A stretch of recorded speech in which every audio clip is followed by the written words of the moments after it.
आप सभी का स्वागत है। जैसा कि इस चैनल पे आपको वर्क वीज़ा से रिलेटेड दुनिया भर की इन्फॉर्मेशन मिलती है कि आप खुद कैसे वर्क वीज़ा कर सकते हैं या किसी कंसल्टेंट की अगर आप हेल्प ले रहे हैं तो फाइलिंग में क्या क्या होता है। A to Z सारे प्रोसेसेस हमने इस चैनल पे स्टडी करे हैं। तो इसमें कुछ व्यूअर्स के कमेंट्स में हमने नोटिस करा है कि कुछ लोगों की वर्क वीज़ा की फ़ाइल जो है वो रिजेक्ट हुई है, यानी एप्लीकेशन डिनाई हुई है, उनको वर्क वीज़ा नहीं मिल पाया। तो हम ये ऐसे कमेंट नोटिस करते हैं जिसमें वो रीज़न पूछते हैं। तो इसलिए ये वीडियो बनाई गई है जिसमें आपको ये सारे रीजंस पता चल सकें। तो हम इस वीडियो में कुछ कॉमन और मैक्सिमम तो कॉमन रीज़न क्या है जिससे रिजेक्ट होते हैं और कुछ ऐसे अनकॉमन रीज़न भी जिसकी वजह से फाइल रिजेक्ट हो जाती है वो हम आपको बताने वाले हैं। तो बहुत ही इन्फॉर्मेटिव वीडियो रहेगी ये, इसलिए इसको एंड तक देखें ताकि अगर वर्क वीज़ा की फाइल आप शुरू करें तो उसके रिजेक्शन से बच सकें। तो पहले सबसे कॉमन जो रीज़न्स है उसको डिस्कस कर लेते हैं। तो सबसे कॉमन रीज़न में सबसे ज़्यादा जो रीज़न आते हैं जिसकी वजह से फाइलें रिफ्यूज़ होती हैं वो है प्रोफाइल डिफरेंसेस, यानी डिफरेंसेस इन द प्रोफाइल। ये कौन कौन से रीजंस हैं जान लेते हैं। नंबर 1 है कि आप किसी हाई स्किल्ड जॉब पे अप्लाई कर रहे हैं और उसको मैच करने के लिए आपकी एजुकेशन उतनी नहीं है। जैसे मान लीजिए कोई वहाँ पे अप्लाई कर रहा है काफ़ी अच्छी हाई स्किल्ड जॉब के लिए जिसमें काफ़ी सारे एक्सपीरियंस और काफ़ी सारी एजुकेशन की ज़रूरत पड़ती है, काफ़ी हाई एकेडमिक क्वालिफिकेशन की ज़रूरत पड़ती है, लेकिन वो इंडिविजुअल एक ग्रेजुएट या मैक्सिमम पोस्ट ग्रेजुएट है। तो उस केस में रिजेक्शन देखने को मिल सकता है क्योंकि काउंसलर को यही लगेगा जब आपकी एजुकेशन ही नहीं मैच हो रही तो आपने ये जॉब ले कैसे ली। तो उसको यही लगेगा कि आपने कोई ना कोई आपका वहाँ पे फ्रेंड या रिलेटिव होगा जिसने ये अरेंजमेंट कराया होगा और आप वहाँ पे जाके कोई जॉब नहीं करेंगे, just you are looking for a gateway to enter their country. इसकी वजह से वो रिफ्यूज़ कर देते हैं। दूसरा रीजन ये भी है कि अगर आप हाई स्किल जॉब पे अप्लाई करते हैं और आपके ग्रेड्स, आपके एकेडमिक ग्रेड्स जो हैं वो बहुत अच्छे नहीं हैं, उस केस में भी इशू हो जाता है क्योंकि काफ़ी सारी ऐसी हाई स्किल जॉब भी होती हैं जिसमें बहुत ज़्यादा एक्यूरेसी या सेंसिटिव प्रोफाइल को ध्यान दिया जाता है। तो उस केस में मार्जिन ऑफ एरर बहुत कम होता है। तो यहाँ पर अगर किसी कैंडिडेट की एजुकेशन बेशक हाई हो लेकिन ग्रेड्स अगर मैच ना करते हो तो कई बार ऐसे केसेस में भी प्रोफाइल रिफ्यूज़ हो जाती हैं। थर्ड रीज़न आप मान सकते हैं कि आप किसी वाइट कॉलर जॉब को अप्लाई कर रहे हैं लेकिन आपका पासपोर्ट जो है ECR है, यानी इमिग्रेशन चेक रिक्वायर्ड। अब आप किसी वाइट कॉलर जॉब को अप्लाई करते हैं जिसमें एजुकेशन और एक्सपीरियंस एक रिस्पेक्टेबल सिनेरियो में होना चाहिए। उस केस में अगर किसी का ECR पासपोर्ट है, यानी इमिग्रेशन चेक रिक्वायर्ड वाला पासपोर्ट है, तो यहाँ पर ऑटोमेटिकली डिस्क्रिपेंसी आई गई, कॉन्ट्राडिक्शन आई गई। एक तरफ से मान लीजिए मैं अप्लाई करता हूँ किसी वाइट कॉलर जॉब के लिए और मेरा खुद का पासपोर्ट ही ECR है, तो काउंसलर के लिए कितना ईजी है समझना कि जब आपकी बेसिक क्वालिफिकेशन हाई स्कूल तक पूरी नहीं है तो आप ये वाइट कॉलर जॉब में अप्लाई कैसे कर सकते हैं और उन कंपनी ने आपको हायर कैसे कर लिया। तो वो इतना दिमाग लगाते ही नहीं है, उनको ये डिस्क्रिपेंसी दिख गई, वो वहीं पे ही आपके वीज़ा को रिजेक्ट कर देंगे। नेक्स्ट पॉइंट आ जाता है डिफरेंसेस ऑफ नेम या डिफरेंसेस ऑफ नेम किस चीज़ में। जैसे मान लीजिए कोई कहता है कि जी मैंने तो MPhil किया हुआ है या मैंने PhD किया हुआ है, उस केस में उनके सर्टिफिकेशन में, डिग्री में जो नेम है और वो नेम मैच नहीं हो पाता जो पासपोर्ट पे है, तो ये तो बहुत ही बड़ा रीज़न हो जाता है रिजेक्ट करने का। क्योंकि देखिए सिमिलर नेम के बहुत सारे लोग हो सकते हैं, सिमिलर नेम के बहुत सारे लोग हैं, हर स्टेट्स में हैं। तो काउंसलर को यही लगता है कि आपने शायद अपने से मिलते जुलते वाले नाम के बंदे की यहाँ पे डिग्री लगा दी है और ये एक्चुअली आपका नहीं है। उस केस में बड़ी प्रॉब्लम हो जाती है। अब देखिए आप सोच रहे होंगे इसमें तो हम बहुत सारी चीज़ें लगाते हैं तो ऐसा होना तो बड़ा अजीब सी बात है, ऐसा नहीं होना चाहिए। आई एग्री, आप काफ़ी सारे सपोर्टिंग डॉक्यूमेंट्स लगा सकते हैं इसमें, बट अगर आपकी डिग्रीज और आपके पासपोर्ट के नेम मिसमैच हो जाते हैं तो ट्रस्ट मी काउंसलर इससे आगे आपकी फाइल रीड ही नहीं करेंगे और वहाँ पर ही वो उस फाइल को, एप्लीकेशन को डिनाई कर देंगे। तो आपको ध्यान बहुत रखना होगा, अगर नेम में पहले से ही कोई डिस्क्रिपेंसी है तो आप उस नेम को चेंज करा के अपने पासपोर्ट के अकॉर्डिंग अपनी यूनिवर्सिटी या कॉलेज को बोल के उस नेम को अपडेट करा सकते हैं।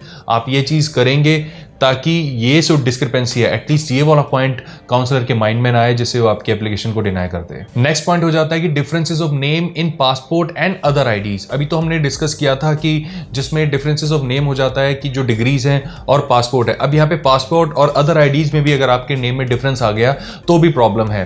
आधार कार्ड हो गया या पैन कार्ड हो गया, अगर ये कुछ केसेस में रिक्वायर्ड होते हैं, ड्राइविंग लाइसेंस भी कुछ केसेस में रिक्वायर्ड हो सकते हैं, वो अगर आपके पासपोर्ट के नेम से मिसमैच कर जाते हैं तो यहाँ पर भी प्रॉब्लम आ सकती है। तो इसलिए आपको ध्यान रखना होगा कि आपके पासपोर्ट पे जो नाम है आपके बाकी सभी डॉक्यूमेंट्स में एज इट इज वही नाम हो। नेक्स्ट पॉइंट आ जाता है कि आपकी प्रोफाइल ही पोस्ट के साथ मिसमैच कर रही है, यानी आपको कंपनी किसी जिस पोस्ट के लिए हायर कर रही है ना ही उसमें सपोर्ट में आपके एजुकेशन, ना ही उसके सपोर्ट में आपका एक्सपीरियंस है, तो उस केस में आपकी प्रोफाइल ही उस पोस्ट को मिसमैच कर जाती है। ऐसी डिस्क्रिपेंसी आने के बाद काउंसलर आपकी फाइल में इंटरेस्ट नहीं लेगा और उसके वीजा रिजेक्ट होने के चांसेस बहुत हाई हो जाएंगे। नेक्स्ट पॉइंट आ जाते हैं फाइल डिफरेंसेस के। जैसे हमने अभी ये सारे पॉइंट्स से प्रोफाइल डिफरेंसेस के, अब आ जाते हैं फाइलिंग डिफरेंस, यानी आप जब फाइल अप्लाई करते हैं कई बार उनकी कमियों की वजह से भी आपके वीजा डिनाई हो सकते हैं। तो वो क्या क्या रीजन हो सकते हैं? सबसे कॉमन रीजन है इनकम्प्लीट डॉक्यूमेंटेशन।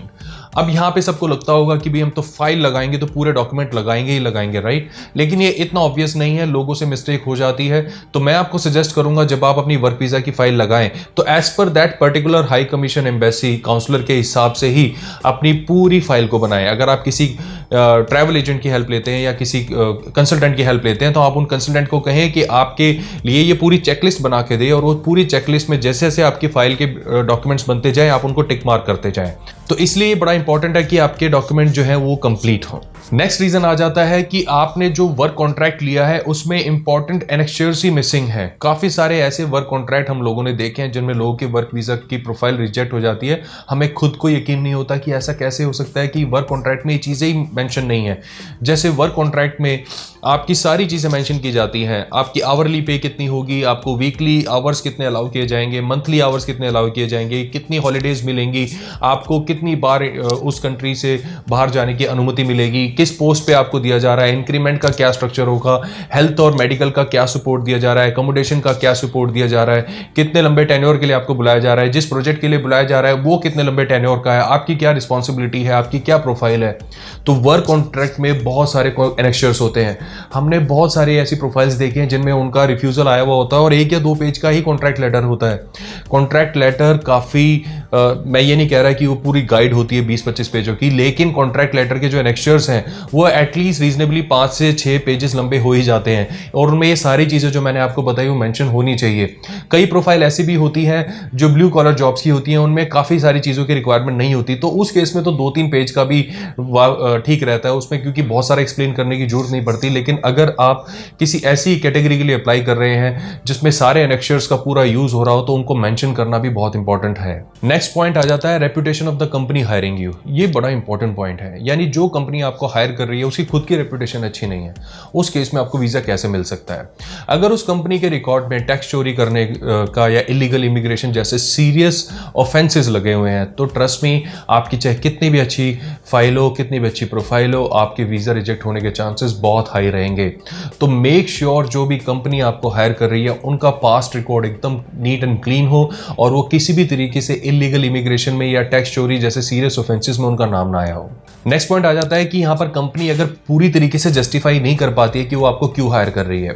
देखिए, जब भी कोई कंपनी किसी को हायर करती है तो उसको पर्पस जस्टिफाई करना होता है कि हम इस XYZ पर्सन को हायर करना चाह रहे हैं बिकॉज हमारे यहां पर ये पोजीशन वेकेंट है और उसकी वजह से हमें बहुत लॉस हो रहा है और हमारे रेवेन्यू लॉस की वजह से टैक्स कलेक्शन का भी लॉस हो रहा है। ऐसे तरीके से बड़े स्मार्ट तरीके से जो लॉयर्स अटॉर्नीज होते हैं या HR की जो उनकी कंपनी की टीम होती है, एक बड़े स्मार्ट तरीके से आपकी प्रोफाइल को प्रेजेंट करते हैं जिससे वाकई में काउंसलर को यकीन हो जाए कि हाँ भाई ये पोस्ट इतने टाइम से वेकेंट है, उसकी वजह से इस कंपनी को सीरियसली लॉस हो रहा है, तो इनका जो भी है जिसको भी इन्होंने फाइनल किया हुआ है तो बड़ा सोच समझ के फाइनल किया हुआ है। यहाँ पर ये चीज़ें ना मैच कर जाती हैं जिसकी वजह से अप्रूवल रेटिंग बढ़ जाती है। लेकिन अगर यहाँ पर ये चीज़ें मैच ना करें, यानी वो कंपनी प्रॉपर तरीके से जस्टिफाई ना कर पाए कि वो आपको हायर क्यों कर रहे हैं, तो फिर रिजेक्शन के चांसेस बढ़ जाते हैं। तो इस चीज़ का आपको ध्यान रखना होगा। नेक्स्ट पॉइंट है कि अगर जो भी कंपनी आपको हायर कर रही है अगर वो एक प्रोटोकॉल फॉलो नहीं करती है किसी फॉरेनर को हायर करने का तो भी वीज़ा रिजेक्ट होते हैं। प्रोटोकॉल मतलब देखिए, आपने सुना होगा काफ़ी सारे देशों में ये रूल होते हैं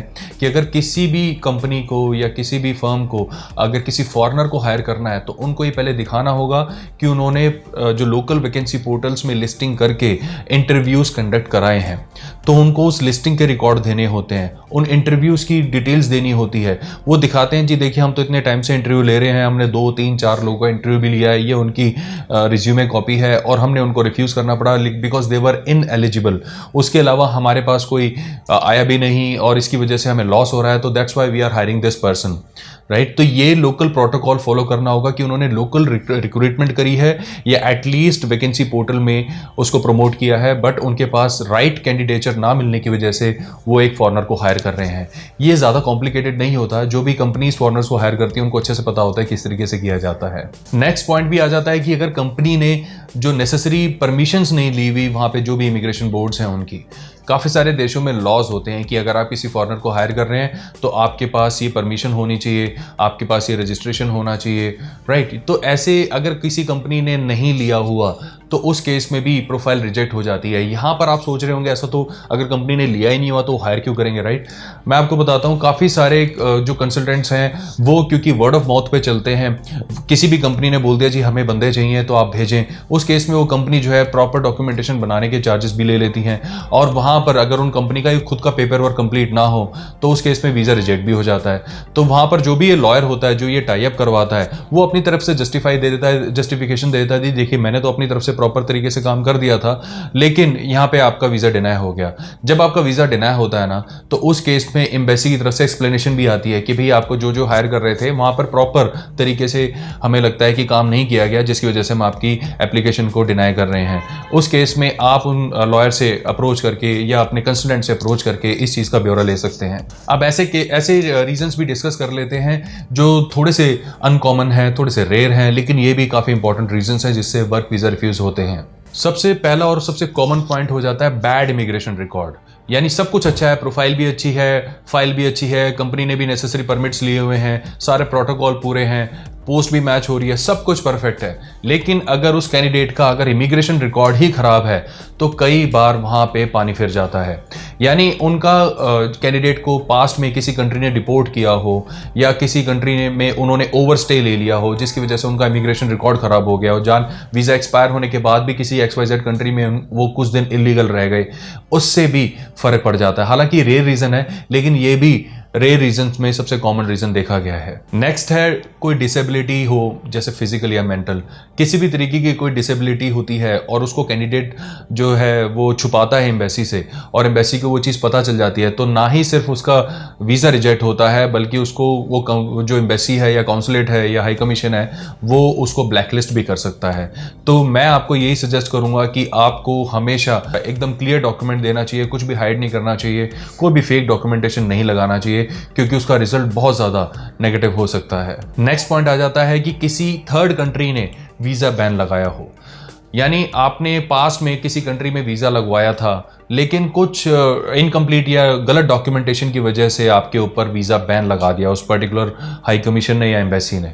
और ये केस भी अगर होता है और यहाँ पर जिस भी कंट्री का आपने वर्क वीज़ा लगाया है अगर उस केस में उनको ये चीज़ का पता लगता है तो कई बार देखा गया है कि रिजल्ट फेवरेबली नहीं होते।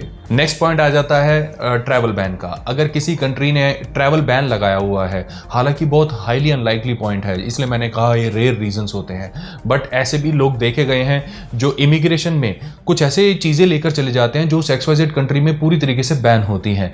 तो कई बार तो लीगल एक्शन लिए जाते हैं और कई बार उनको डिपोर्ट कर दिया जाता है और एक टेम्परेरी बैन लगा दिया जाता है 6 महीने का, 1 साल का, कई केसेस में 5 साल का।